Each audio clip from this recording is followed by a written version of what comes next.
Bible कहती है, परमेश्वर ने कहा ये मार्ग जो फलिश्तियों के देश से होकर जाता है ये छोटा है। ये रास्ता क्या है? यानी सामने कनान देश था, कुछ ही पैदल कुछ ही घंटों का रास्ता, पैदल 3 दिन का मार्ग लिखा बाइबल में, पैदल। लेकिन बाइबल कहती, परमेश्वर ने कहा मैं जानबूझ के इनको छोटे रास्ते से लेकर नहीं जाऊं। और बाइबल कहती परमेश्वर लंबे रास्ते से ले गया।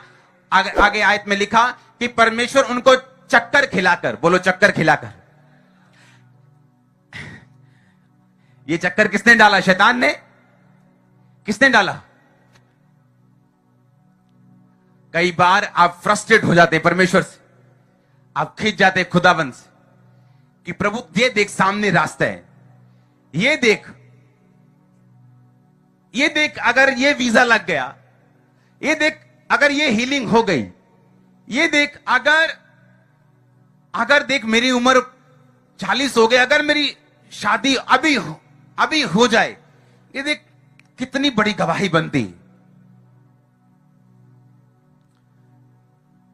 और इजरायली सोच रहे थे कि हमने तो सुना है ये कनान देश बिल्कुल साथ में है, हम अभी चलेंगे, परसों चौथ पहुंच जाएंगे। लेकिन परमेश्वर ने उनके दिल दिमागों पे कब्जा किया, 20 लाख लोगों के दिमाग पे कब्जा किया और उनको जंगल के मार्ग से ले गया। किसी के दिमाग में नहीं आया कि हम गलत रास्ते जा रहे हैं, किसी का नेविगेशन काम नहीं किया। बड़े बुजुर्ग थे वहां पे, बड़े सियाने लोग थे, किसी की सियानत काम नहीं की, क्योंकि परमेश्वर ने उनके दिल, उनके दिमाग, उनके सर्कमस्टेंसेस के ऊपर कब्जा कर लिया था।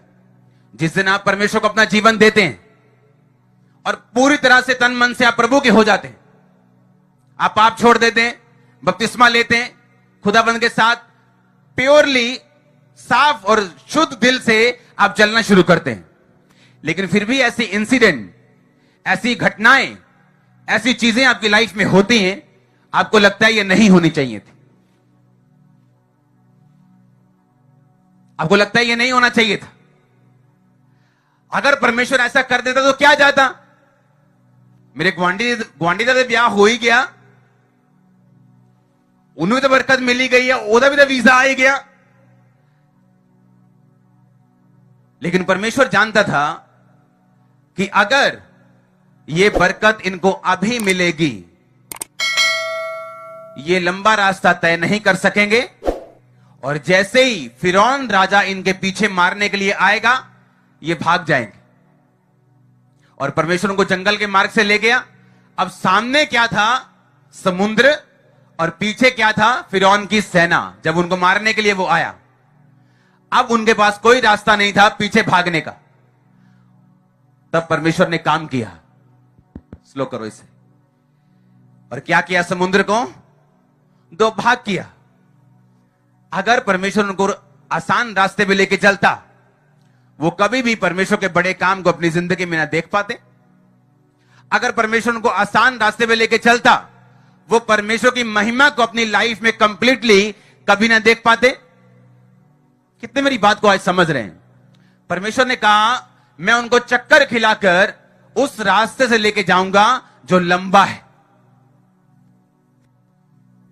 क्रिश्चियनिटी में अगर ऐसे दिन नहीं आए जब आपको फ्रस्ट्रेशन होती कि ऐसा क्यों हो रहा है, ये मेरी लाइफ के साथ ऐसा क्यों हो रहा है, ये मेरी चर्च के साथ ऐसा क्यों हो रहा है।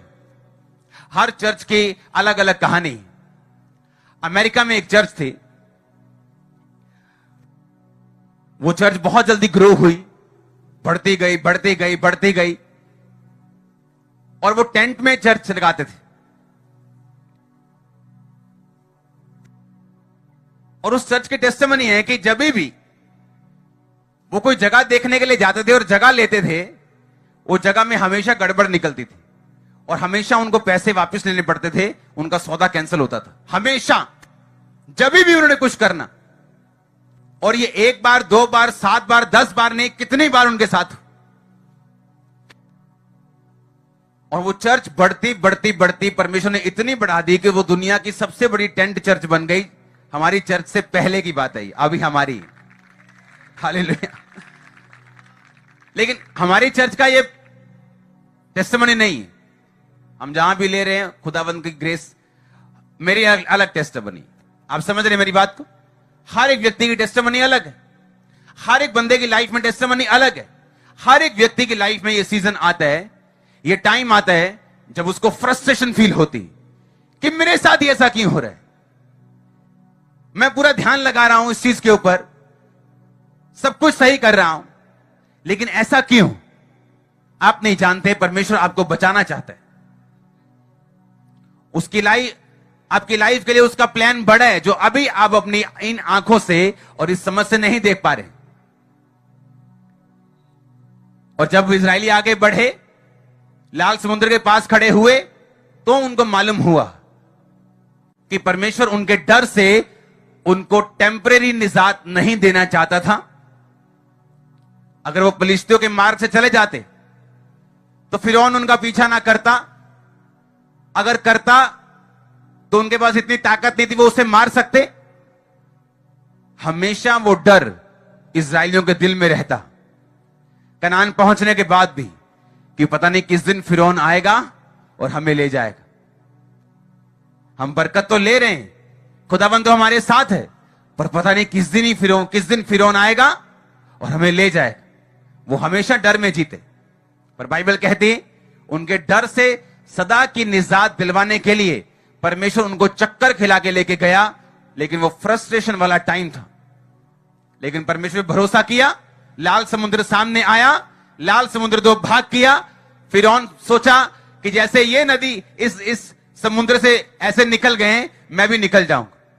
जब फिरौन निकला, समुद्र पैक कर दिया परमेश्वर ने और सारे खत्म हो गए। उनके डर से उनको टेम्परेरी निजात नहीं देना चाहता था। अगर वो फिलिस्तियों के मार्ग से चले जाते तो फिरौन उनका पीछा ना करता। अगर करता तो उनके पास इतनी ताकत नहीं थी वो उसे मार सकते। हमेशा वो डर इजरायलियों के दिल में रहता, कनान पहुंचने के बाद भी, कि पता नहीं किस दिन फिरौन आएगा और हमें ले जाएगा। हम बरकत तो ले रहे हैं, खुदाबंद तो हमारे साथ है, पर पता नहीं किस दिन फिरौन आएगा और हमें ले जाएगा। वो हमेशा डर में जीते। पर बाइबल कहती उनके डर से सदा की निजात दिलवाने के लिए परमेश्वर उनको चक्कर खिला के लेके गया। लेकिन वो फ्रस्ट्रेशन वाला टाइम था। लेकिन परमेश्वर भरोसा किया, लाल समुद्र सामने आया, लाल समुद्र दो भाग किया। फिरौन सोचा कि जैसे ये नदी इस समुद्र से ऐसे निकल गए, मैं भी निकल जाऊंगा। जब फिरौन निकला, समुद्र पैक कर दिया परमेश्वर ने और सारे खत्म हो गए।